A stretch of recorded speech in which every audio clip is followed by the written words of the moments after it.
1 João, capítulo 4, versículo 11. Amados, se Deus de tal maneira nos amou, devemos nós também amar uns aos outros.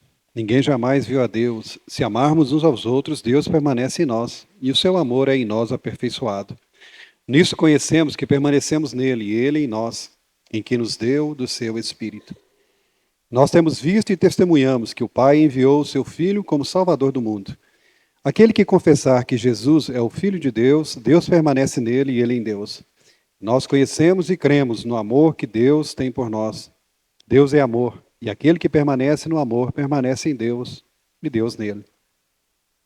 Nisto é em nós aperfeiçoado o amor, para que no dia do juízo mantenhamos confiança, pois segundo ele é, também nós somos neste mundo. No amor não existe medo, antes o perfeito amor lança fora o medo. Ora, o medo produz tormento. Logo, aquele que teme não é aperfeiçoado no amor. Nós o amamos porque ele nos amou primeiro. Se alguém disser amo a Deus e odiar a seu irmão, é mentiroso. Pois aquele que não ama seu irmão, a quem vê, não pode amar a Deus, a quem não vê. Ora, temos da parte dele este mandamento, que aquele que ama a Deus, ame também a seu irmão. Gostaria de enfatizar o versículo 17 e meditar sobre algo que nos é dito aqui. Nisso é em nós aperfeiçoado o amor, para que no dia do juízo mantenhamos confiança, pois segundo ele é, também nós somos nesse mundo. Então temos confiança para o dia do juízo, pois tal como Jesus, nós somos neste mundo. Temos confiança para o dia do juízo, pois tal como Jesus, nós somos neste mundo. Então aqui nos é dito, irmãos, que há um dia do juízo. Então essa é uma verdade objetiva. A Bíblia assim declara. Eclesiastes declara, o resumo de todas as coisas é: teme a Deus, guarda os seus mandamentos. Deus há de trazer a juízo todas as coisas. O dia do juízo é certo.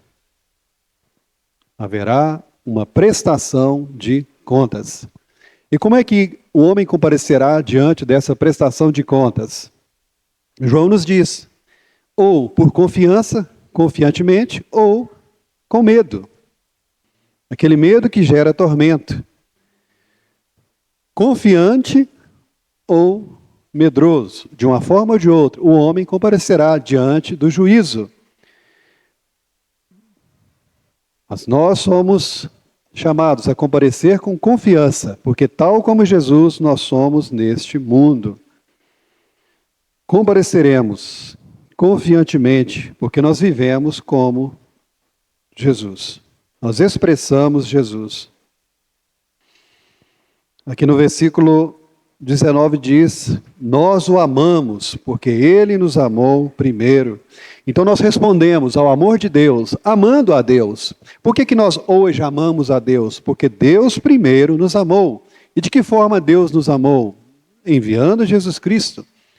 De tal forma, Deus provou o seu amor por nós, Jesus Cristo morrendo na cruz por nós. Porque Deus nos amou primeiro, em resposta a esse amor de Deus, nós o amamos. E em que consiste amar a Deus? João 14, 23, nós ouvimos ontem. João 14, 23 nos diz em que consiste. Respondeu Jesus, se alguém me ama, guardará a minha palavra, e meu Pai o amará. Viremos para ele e faremos nele morada. 24. Quem não me ama, não guarda as minhas palavras. As palavras que estáis ouvindo, não é minha, mas do Pai que me enviou. Então, de que forma nós mostramos que amamos a Jesus? Nós o amamos porque ele nos amou primeiro. Nós mostramos isso guardando os mandamentos de Jesus. Tal como Jesus é, nós somos desse mundo porque nós guardamos os mandamentos de Jesus. E os mandamentos de Jesus não são de Jesus, são de Deus, do próprio Deus. Então, guardando os mandamentos de Jesus, seremos tal como ele. E no dia do juízo, no dia em que prestaremos conta, estaremos com confiança. Os mandamentos de Cristo, irmãos, revelam aquilo que Cristo é. Tudo aquilo que Cristo nos pediu, nos ordenou fazer, Ele mesmo deu exemplo. Tudo aquilo que Cristo nos pede, Ele mesmo, primeiramente, cumpriu. A palavra de Deus nos diz, sede santos. Por quê? Qual motivo Deus nos pede para ser santos? Porque Ele é santo. Sede misericordiosos. Por quê? Porque Ele é a própria misericórdia. Sede justos. Porque o nosso Deus é justo. Aquilo que Jesus pede, nos ordena, manifesta a sua pessoa, o seu caráter. Eu gostaria de ilustrar essas verdades, tal como Ele é, nós somos, e no dia do juízo teremos confiança, em Lucas capítulo 12. Esse é o capítulo que nós estudamos no bairro. Eu tenho frequentado o bairro Ipanema, paulistano ali, Céu Azul, e também lá no bairro Copacabana. Nesses dois lugares nós estudamos esse texto da palavra de Deus, Lucas 12. Aqui em Lucas 12, alguns mandamentos do Senhor. Aqui em Lucas 12 também nos diz acerca do juízo de Deus. Então depois vocês meditem em casa, se quiserem. O que esse capítulo nos fala acerca do juízo de Deus? E o que esse capítulo nos fala dos mandamentos de Jesus? Lucas 12, 1. Posto que miríades de pessoas se aglomeraram, a ponto de uns aos outros se atropelarem, passou Jesus a dizer, antes de tudo, aos seus discípulos, acautelai-vos do fermento dos fariseus, que é a hipocrisia. Nada é encoberto que não venha a ser revelado, e oculto que não venha a ser conhecido. Porque tudo que disserte às escuras será ouvido em plena luz, e o que disserte aos ouvidos no interior da casa será proclamado dos eirados. Digo-vos, pois, amigos meus, não demais os que matam o corpo, e depois disso nada mais podem fazer. Eu, porém, vos mostrarei a quem deveis temer. Temei aquele que, depois de matar, tem poder para lançar no inferno. Sim, digo-vos, a esse deveis temer. Não se vendem 5 pardais por 2 asses. 2 asses, entretanto, nenhum deles está em esquecimento diante de Deus. Até os cabelos da vossa cabeça estão todos contados. Não temais, bem mais valeis do que muitos pardais. Digo-vos ainda, todo aquele que me confessar diante dos homens, também o Filho do Homem o confessará diante dos anjos de Deus. Mas o que me negar diante dos homens, será negado diante dos anjos de Deus. Todo aquele que proferir uma palavra contra o Filho do Homem, isso será perdoado, lhe será perdoado. Mas para o que blasfemar contra o Espírito Santo, não haverá perdão. Quando vos levarem às sinagogas e perante os governadores e as autoridades, não vos preocupeis quanto ao modo, porque respondereis, nem quanto às coisas que tiverdes de falar. Porque o Espírito Santo vos ensinará naquela mesma hora as coisas que deveis dizer. Tal como Jesus, nós somos nesse mundo. E o que Jesus aqui nos pede? Há vários mandamentos de Jesus aqui em Lucas 12, mas eu quero enfatizar alguns. Primeiro mandamento, Jesus nos diz, tome cuidado, ou acautelai-vos do fermento dos fariseus, que é a hipocrisia. Então, primeiro mandamento, cuidado com a hipocrisia. E Jesus disse isso naquele momento em que as multidões estão se aglomerando para ouvi-lo. A fama de Jesus se divulgou por toda parte. Mas Jesus não quer se dirigir pela opinião das multidões. Jesus não quer dirigir a sua vida buscando aquilo que agrada às multidões. Jesus busca primeiramente agradar a Deus. Jesus busca cumprir a vontade de Deus. Jesus busca que o nome de Deus seja santificado na sua vida e no seu ministério. Então Jesus diz para os seus discípulos, olha, não sejam como os fariseus, hipócritas. Então o primeiro mandamento do Senhor, não seja hipócrita. Cuidado com a hipocrisia. Tal como Jesus não era hipócrita, irmãos. Nós não somos hipócritas neste mundo. Cuidado com a hipocrisia. Os fariseus eram hipócritas? Eram. Chegavam diante de Jesus como que tendo interesse em saber mais acerca de Deus, fazendo questionamentos espirituais, mas com o intuito de acusá-lo. Os fariseus em seus corações tinham um ódio pelo Senhor, o invejavam, queriam matá-lo. Então, fingidamente, se apresentavam diante do Senhor. Representavam. A palavra hipócrita significa artista, alguém que representa. Então, tal como Jesus, nós não somos hipócritas, nós somos verdadeiros. E por isso, no dia do juízo, temos confiança. Nós temos confiança de chegar diante de Deus, porque nós não agimos, nem vivemos com falsidade, com hipocrisia, com fingimento. A nossa adoração a Deus é, de fato, em espírito e em verdade. Não estamos buscando a Deus, irmãos, com interesses escusos, com interesses fraudulentos, mas em sinceridade e em verdade. Cuidado com a hipocrisia. Jesus comparou aqui a hipocrisia com o fermento, e basta um pouquinho de fermento para levedar toda a massa. Basta um pouquinho de falsidade, de fingimento, vai estragar toda a sua vida. E por que nós não podemos e nem devemos ser hipócritas? Porque Jesus diz no versículo 2, nada há encoberto que não venha a ser revelado. Então eis aí uma das características do juízo de Deus. Será um juízo revelador, tudo será exposto, tudo será trazido à luz. Tudo será trazido à luz. Então, por isso, devemos evitar hipocrisia, qualquer hipocrisia. No tribunal, no dia do juízo, tudo será revelado.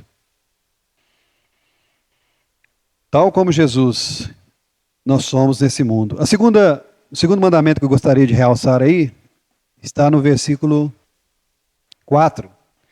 Digo-vos, pois, amigos meus, não temais os que matam o corpo, e depois disso nada mais podem fazer. Também o versículo 7.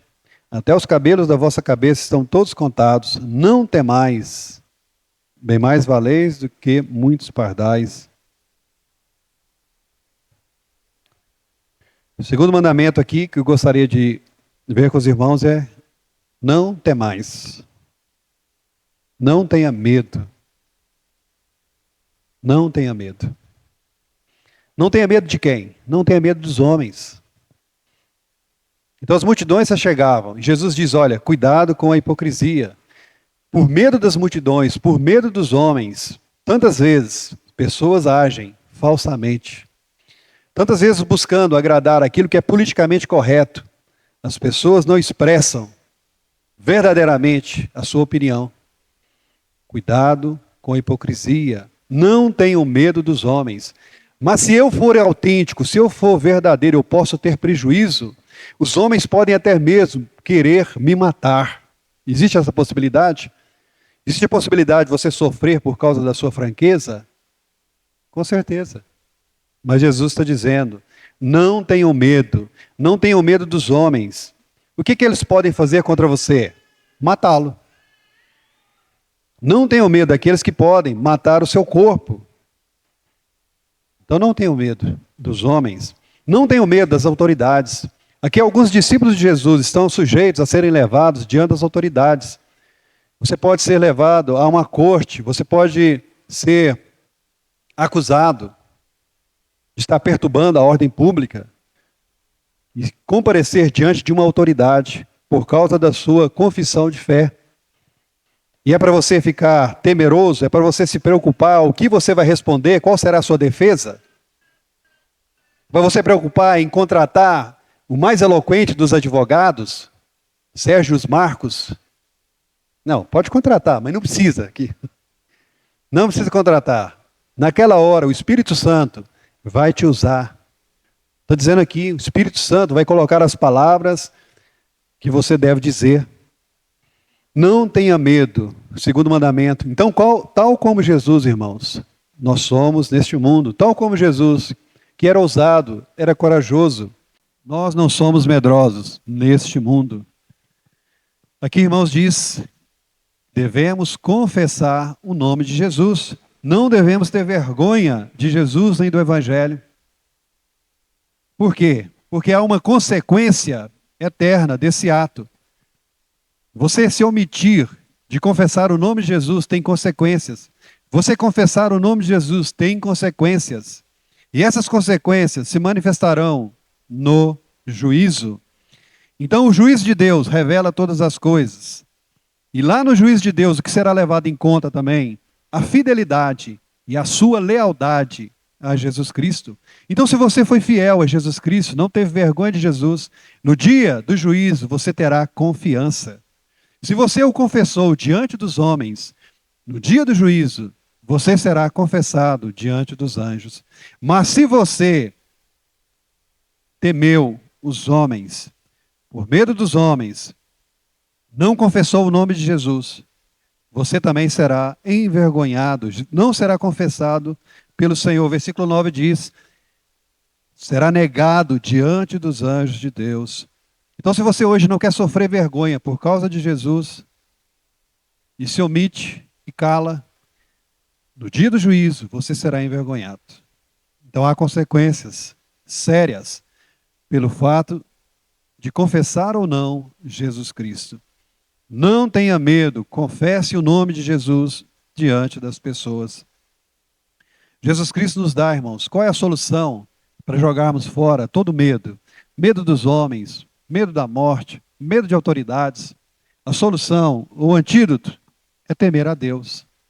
Aquele que teme a Deus, aquele que teme a Deus, não teme os homens. Mas aquele que teme a Deus não tem medo dos homens. Mas aquele que tem medo dos homens, verdadeiramente não teme a Deus. Quem merece o respeito, primeiro, a honra, a glória é Deus, não os homens. Então esse é o segundo mandamento.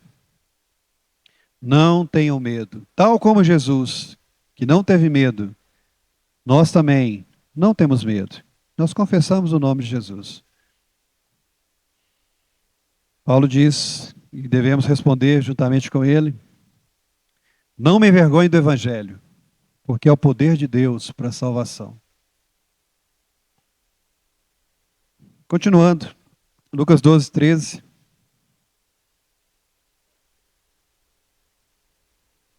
Nesse ponto, então dá a entender, é um discurso só. Jesus está num discurso.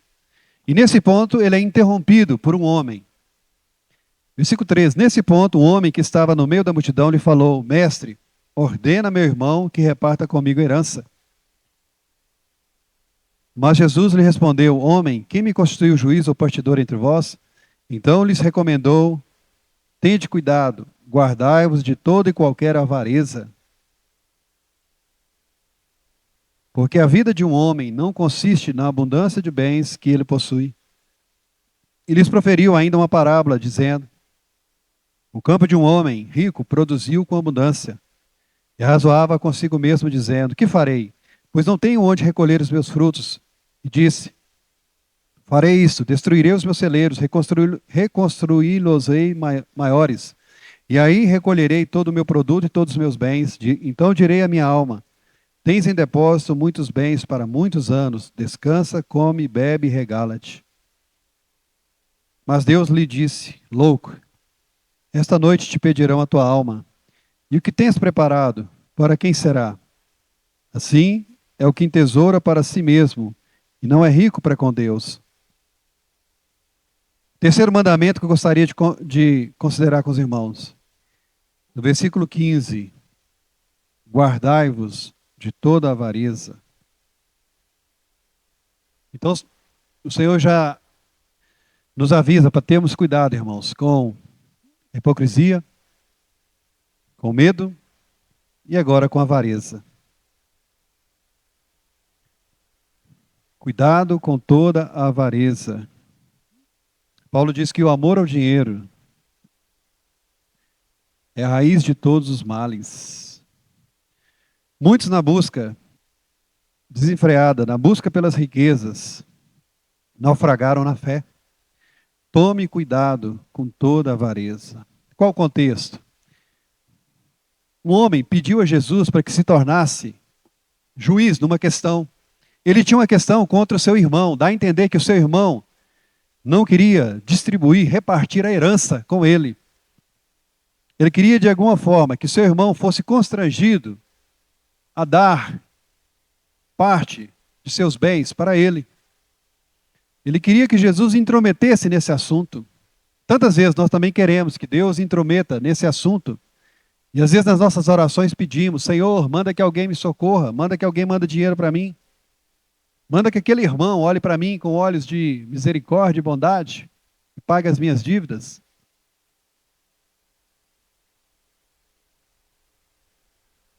Irmãos, o relacionamento entre nós e Jesus, entre nós e nosso Deus, é particular e individual. E cada um tem a sua sorte diante de Deus. Cada um tem o seu dom, o seu chamado, a sua vocação. Ah, mas Deus me fez pobre, eu queria que Ele me fizesse rico. Isso só mostra que você é avarento. Jesus disse para o discípulo: olha, presta atenção, a vida de um homem não consiste na abundância de bens que ele possui. A vida de um homem não é porque ele é pobre ou rico. Não é isso que caracteriza a vida de um homem. Tenham cuidado com toda a avareza. Vocês não podem servir Deus e a riqueza ao mesmo tempo. E Jesus conta uma parábola de um rico fazendeiro, de um homem que já era rico, tinha celeiros, e para recolher todo o seu celeiro daquele ano, toda a sua colheita que foi abundante, ele pensa consigo mesmo: vou destruir os celeiros e construir outros. E vou dizer para minha alma: come, bebe, regala-te. Tens em depósito muitos bens para muitos anos. Jesus usa esse rico fazendeiro como exemplo de avarento. O que ele poderia fazer com o excedente da sua colheita? Ele poderia ter dado aos pobres. Mas ele era um homem que só pensava em si mesmo, pobre para com Deus. Só entesourava para si mesmo e não era rico para com Deus. E a ele, na parábola, foi dada uma advertência. Por que você está fazendo planos para dias futuros? Essa noite vão pedir a sua alma. Irmãos, qual é a porta de acesso, ou uma das portas de acesso para o juízo?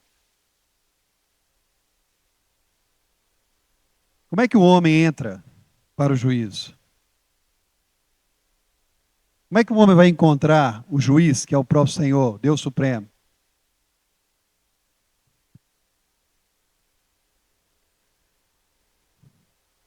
O Silvio está falando. Usando de mímica. Morte. Dormiu no Senhor.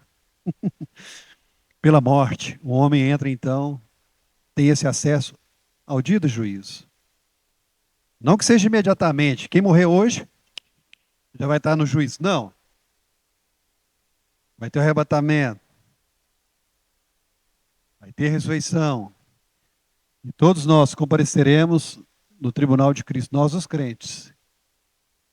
Os incrédulos, só 1000 anos depois desse nosso tribunal de Cristo. No juízo do trono branco. Mas pela morte, ou pelo nosso encontro ao Senhor, arrebatamento, vamos ter acesso a esse juízo. Então esse fazendeiro rico planejava anos e anos à frente, mas naquela noite morreria. Quantos que estão assim planejando e tem um ataque do coração e estraga todo o plano? Essa noite pedirão a tua alma e você vai comparecer no juízo. Cuidado com toda a avareza. Cuidado com toda a avareza. Versículo 22. A seguir, dirigiu-se Jesus a seus discípulos, dizendo: por isso eu vos advirto, não andeis ansiosos pela vossa vida, quanto ao que haveis de comer, nem pelo vosso corpo, quanto ao que haveis de vestir. Por que havia essa possibilidade dos discípulos estarem preocupados com isso? Com a vida, com a comida, com o corpo, com a saúde?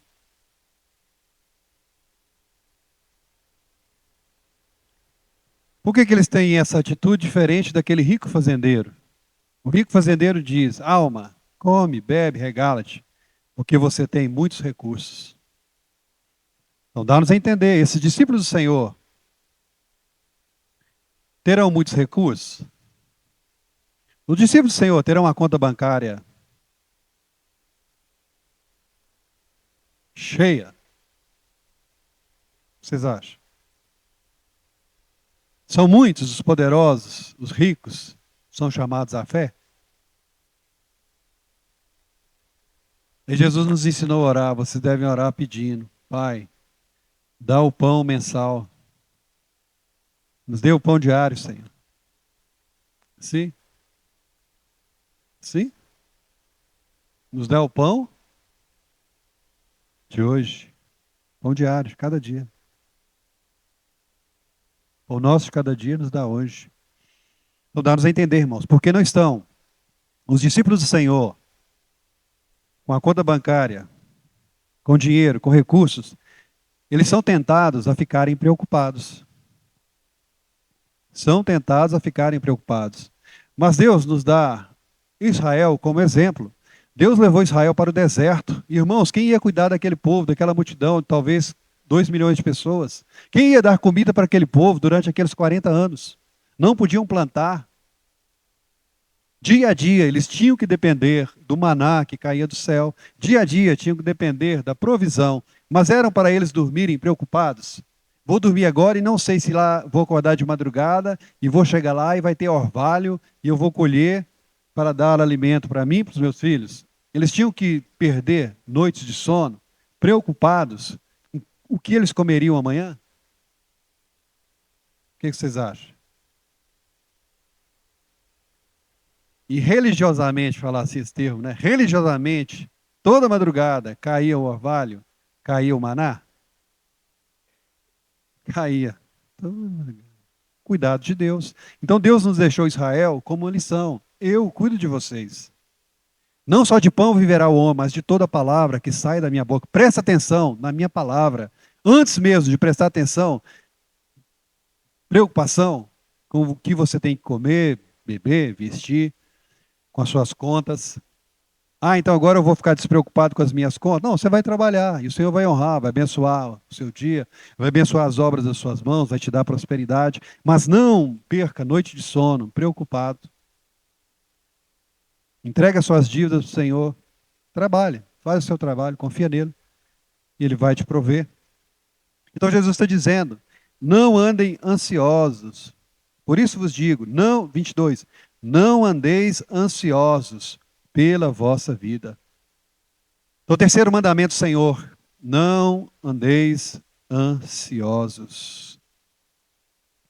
Então não tenha na sua vida, irmão, hipocrisia, não tenha medo, não tenha avareza, não tenha ansiedade.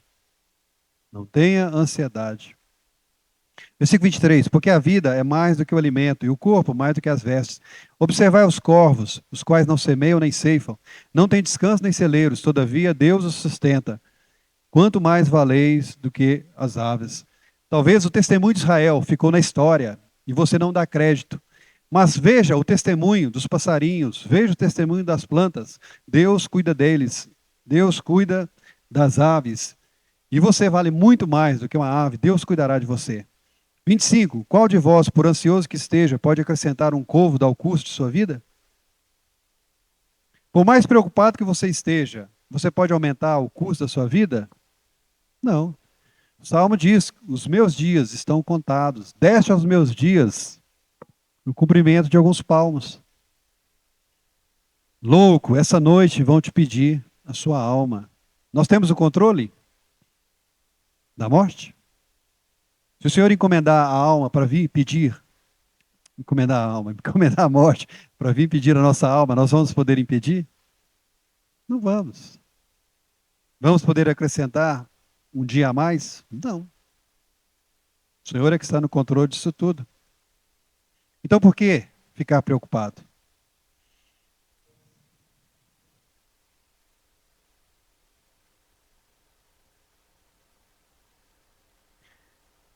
26. Se, portanto, nada podeis fazer quanto às coisas mínimas, por que andais ansiosos pelas outras? Então, o dias da nossa vida, o cumprimento da nossa vida, Jesus considera como coisas mínimas. Viver um ano, viver 15 anos a mais, viver 100 anos, Jesus diz, isso é coisas mínimas. Então, se você não pode fazer isso, por que você vai estar preocupado com as outras coisas? Comer, beber, vestir.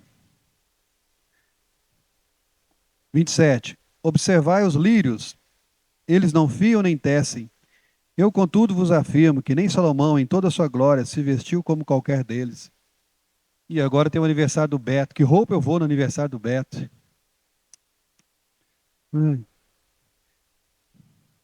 Vê a minha foto lá no casamento dos irmãos. Eu só estou com o mesmo terno. Pô, mas esse cara... Agora vê das irmãs. Cada uma está com uma roupa diferente. Com que roupa eu vou no aniversário do Beto? Fica preocupado com isso, não. O Beto está mais preocupado com a sua presença do que com a sua roupa de missa. Versículo 28. Ora, se Deus veste assim a erva que hoje está no campo e amanhã é lançada no forno, quanto mais tratando-se de vós, homens de pequena fé. Não andeis, pois, a indagar o que haveis de comer ou beber, e não vos entregueis a inquietações. Eis aí o mandamento do Senhor. Não fique preocupado com isso. Não fique. Você confessa Jesus Cristo como Senhor. E você também confessa Jesus Cristo como Salvador. Jesus Cristo te salva dos seus pecados, mas também das suas aflições, das suas necessidades. Nas suas necessidades, Ele te socorre. Clamou este aflito e o Senhor o livrou de todas as suas aflições. Todo aquele que invocar o nome do Senhor será salvo. Não ande preocupado, não ande perguntando, não ande inquieto. E quem Jesus usa como exemplo, um mau exemplo de preocupação, versículo 30. Porque os gentios de todo o mundo é que procuram estas coisas, mas vosso Pai sabe que necessitais delas. Então, se o antídoto para o medo dos homens é você temer a Deus, o antídoto para a ansiedade é você conhecer a Deus. Você conhece o seu Pai? Os gentios, as nações do mundo, não conhecem. Por isso eles ficam preocupados. As nações, os homens, os mundanos, é que ficam preocupados. O que eu vou comer? O que eu vou beber? O que eu vou vestir? Como é que será o futuro? Mas você não precisa preocupar de nada disso. Você conhece o seu Pai e você sabe que o seu Pai conhece as suas necessidades. O seu Pai sabe que você precisa de tudo isso. Versículo 31. Buscai antes de tudo o seu reino, e estas coisas vos serão acrescentadas. Então quem vai cuidar da sua comida, do seu vestimento, do seu salário, da sua prosperidade? Deus. Mas o que que Deus te propõe? O que que Deus quer que você faça? Primeiro, busque o seu reino. Busque em primeiro lugar o seu reino. Busque antes de tudo o seu reino. E Jesus garante: estas coisas vos serão acrescentadas. Busque o reino de Deus e comida, vestimento, saúde para o seu corpo será acrescentado. 32. Não temais, ó pequenino rebanho, porque vosso Pai se agradou em dar-vos o seu reino. Então talvez você passe por essa terra pobre. Pobre agora. Mas Deus chamou os pobres agora para serem ricos na fé. E esses mesmos serão herdeiros desse reino que o Pai se agradou. O que que nós ganhamos em seguir a Jesus? Naquele dia vocês verão a diferença. Deus vos recompensará. Deus dará a verdadeira riqueza para vocês. 33. Vendei os vossos bens, dai esmola. Fazei para vós outros bolsas que não desgastem, tesouro inextinguível nos céus, onde não chega o ladrão nem a traça consome. Porque onde está o vosso tesouro, aí estará também o vosso coração. Então, diferentemente daquele rico fazendeiro, nessa parábola, que não era rico para com Deus, Deus nos chama a ser generosos. Aquele rico fazendeiro não pensava em Deus, não pensava no próximo, não amava a Deus, não amava ao próximo, não era generoso. Ele poderia muito bem dar aos pobres aquele excesso que ele teve, aquela abundância. Toda aquela prosperidade que Deus tinha dado a ele era para que ele usasse, amando o próximo, em benefício dos outros. Então Jesus nos chama aqui a generosidade, não nos chama a avareza, nem a preocupação. Ah, mas se eu for generoso, se eu ajudar aquele meu irmão hoje, como é que vai ser comigo?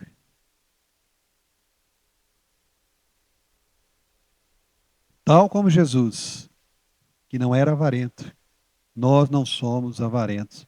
Tal como Jesus, que foi generoso, deu a sua própria vida, nós somos generosos. Em que consiste amar a Deus, amar a Jesus? Guardar os seus mandamentos. E nós temos recebido da parte de Deus aquele mandamento. Aquele que ama a Deus, ame o seu irmão. E como é que você manifesta o amor pelo seu irmão? Você tendo recursos dessa vida, você abre o seu coração para com aquele seu irmão e o socorre. Não é que seu irmão orou para que Deus abrisse seu coração para que você o ajudasse. Não, é para que você, no seu relacionamento com Deus, foi constrangido, voluntariamente, abriu seu coração, constrangido e voluntário, abriu seu coração e ajudou seu irmão na sua possibilidade. Isso, essa sua generosidade vai contar como crédito. Aqui está dizendo, versículo 33, vendei os vossos bens da esmola, fazei para vós outros bolsas que não desgastem, tesouro inextinguível nos céus. No tribunal de Cristo vai ser manifesta a sua conta bancária celestial. Qual é o seu crédito bancário celestial? Ali vai ser manifesto. E o que você fez para aumentar aquele crédito celestial? Você foi generoso. Você fez o bem. Você deu aos pobres. E a sua justiça será manifesta. Versículo 35.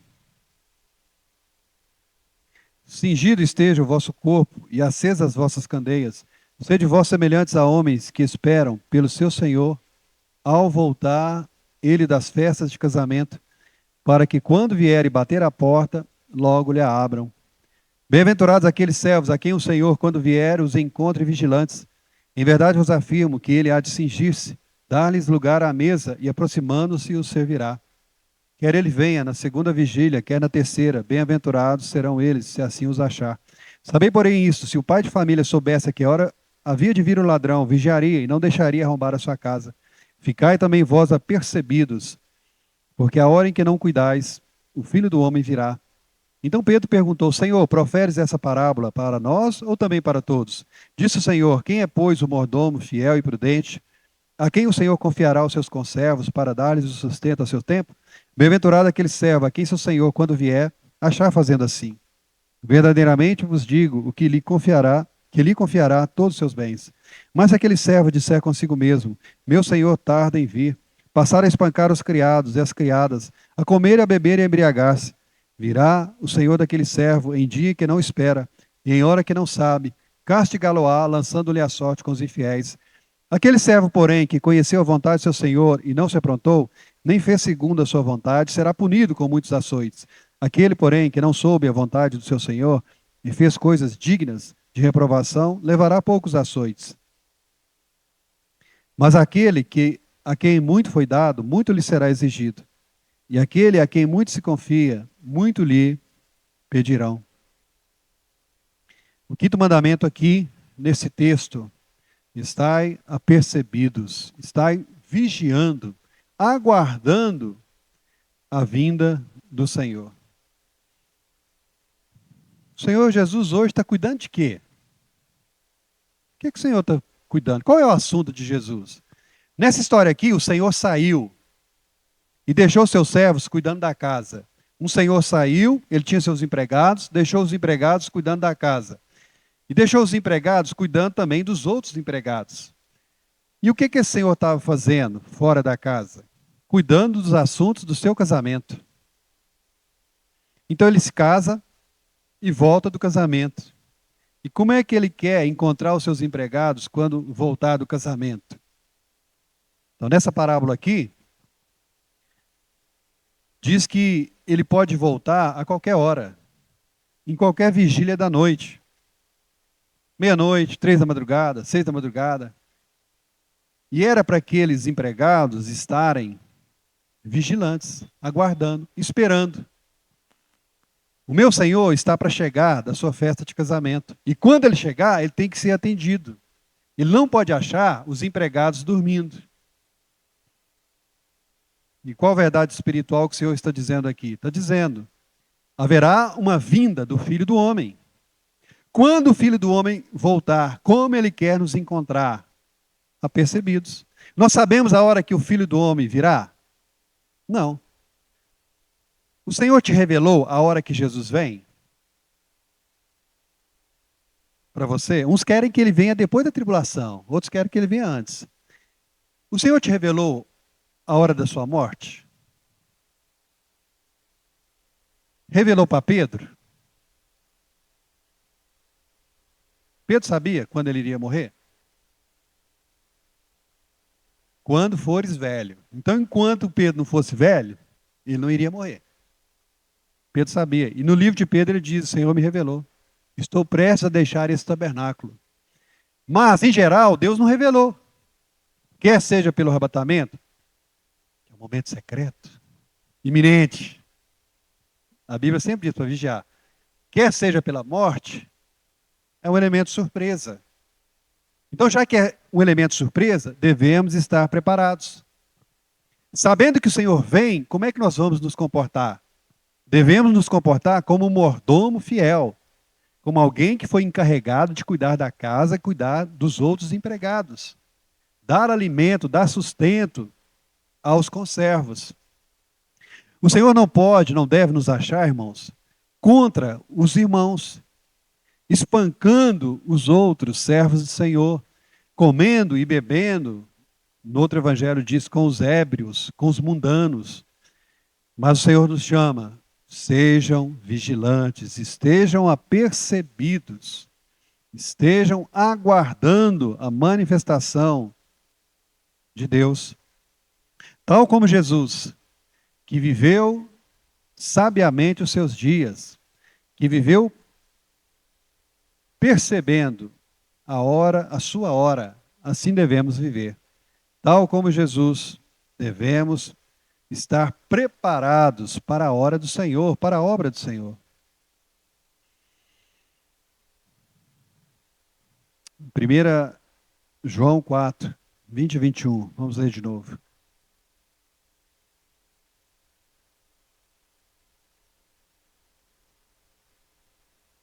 Se alguém disser, amo a Deus e odiar a seu irmão, é mentiroso. Pois aquele que não ama seu irmão, a quem vê, não pode amar a Deus, a quem não vê. Ora, temos da parte dele este mandamento, que aquele que ama a Deus, ame também o seu irmão. Então aquele conservo, aquele servo, aquele mordomo, por amor ao seu patrão, cuidaria dos seus outros conservos. Nós, por amor ao Senhor, devemos amar os nossos irmãos. Voltando para Lucas 12.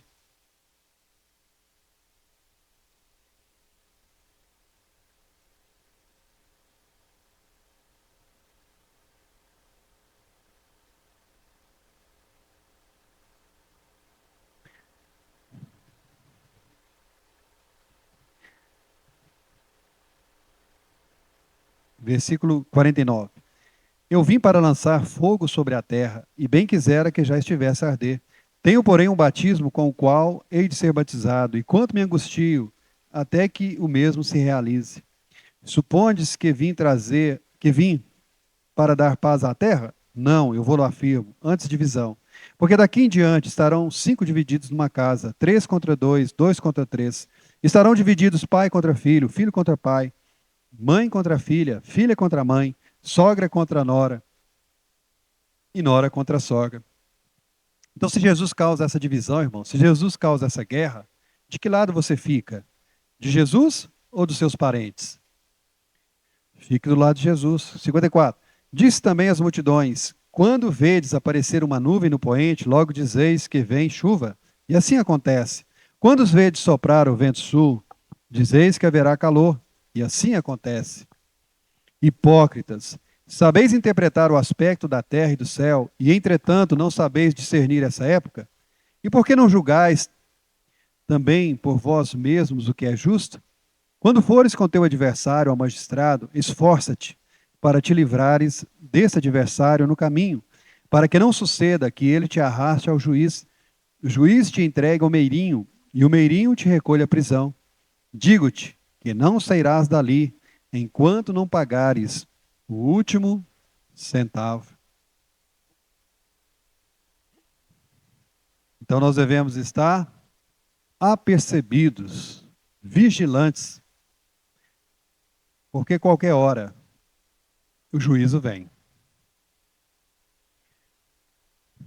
E o que Deus espera antes do juízo dos homens? Aqui Jesus falou para as multidões. As multidões sabiam interpretar o aspecto do céu. Sabiam interpretar meteorologia. Vai chover, vai fazer calor. Mas o Senhor está dando a natureza como um professor acerca do juízo de Deus. Então vai vir uma chuva forte. E essa chuva forte lembra que haverá um dia que um forte juízo de Deus, um juízo final, chegará. E o que Deus espera dos homens antes que esse juízo chegue? Os homens, aprendendo a lição com a própria natureza, o que eles devem fazer? Entrar em acordo com o adversário. Entrem em acordo com o adversário. Resolvam toda pendência. Façam uma conciliação. Não espere o caso chegar ao juiz. Resolva esse problema em vida. Não se ponha o sol sobre a vossa ira. Ou seja, você tem que resolver seus problemas, problemas conjugais, problemas de relacionamento, problema de perdão, agora. Enquanto você está a caminho, esforça-te para te livrares desse adversário. Resolva toda pendência antes da morte, antes do arrebatamento, antes de chegar ao juiz. Porque aí você chegará confiantemente. Você chegará com a consciência tranquila. Não há dívida. Dali não sairás enquanto não pagares o último centavo. Não, você já resolveu. Entra em acordo com o teu adversário. E hoje, quem é o nosso maior adversário? Quem pode se colocar como nosso maior adversário? Deus. Os vossos pecados fazem separação entre vós e o vosso Deus. Ó, vinde, ainda que os vossos pecados sejam como a escarlata, se tornarão alvos como a neve. Então o Senhor nos chama à reconciliação. O Senhor nos chama a confessar e abandonar os nossos pecados. Resolver essa questão com Ele. Ter uma consciência tranquila. Deus já nos dá a consciência. A consciência acusa, a consciência defende. Mas se a consciência acusa, resolva isso antes de encontrar com o juiz. Esforça-te para te livrares desse adversário. Esforça-te para resolver aquela questão. Dali não sairás enquanto não pagares o último centavo. Mas tal como Jesus é, irmãos, nós somos nesse mundo. Então por isso, no tribunal de Cristo, estaremos tranquilos. Então esse capítulo nos fala mandamentos da parte do Senhor, como devemos agir, e também nos dá orientação do que acontecerá no juízo. Estou revisando, o juiz será revelador, irmãos. O juiz será o juiz supremo. A Jesus Cristo foi confiado todo o julgamento. E nesse juízo, o juiz tem poder sobre a vida eterna. O juiz tem poder para a condenação eterna. E o que será levado em conta ali naquele juízo? Algo que será levado em conta é a fidelidade que você teve a Cristo, ou a sua lealdade a Jesus Cristo. Haverá, irmãos, um pecado que não será perdoado. Nós lemos aí, a blasfêmia contra o Espírito Santo. A blasfêmia contra o Espírito Santo não será perdoada. Alguma ofensa que os homens cometeram contra o Filho do Homem será perdoado. Mas a blasfêmia contra o Espírito Santo, não. Qual o acesso, qual a porta de entrada? Nós vimos aqui na parábola do homem rico, a morte. Então, pela morte, depois da morte, segue-se o juízo. E o que será cobrado nesse juízo? A nossa mordomia. A nossa responsabilidade é sermos fiéis àquilo que o Senhor nos confiou. E o que o Senhor nos confiou? Amar os irmãos. O que o Senhor nos confiou? Confessar o nome de Jesus diante das pessoas. O que o Senhor nos confiou? Obedecer aos seus mandamentos. Nesse juízo, haverá divisão. Haverá aqueles que serão condenados, aqueles que serão salvos. No tribunal de Cristo, haverá aqueles que receberão galardão, haverá aqueles que receberão vergonha. E antes que esse dia do juízo chegue, o que Lucas nos orienta? Arrependam-se. Arrependam-se. Coloque em ordem a sua vida. Coloque em ordem a sua vida antes que o juiz te chame. Amém? Deus abençoe os irmãos, em nome de Jesus.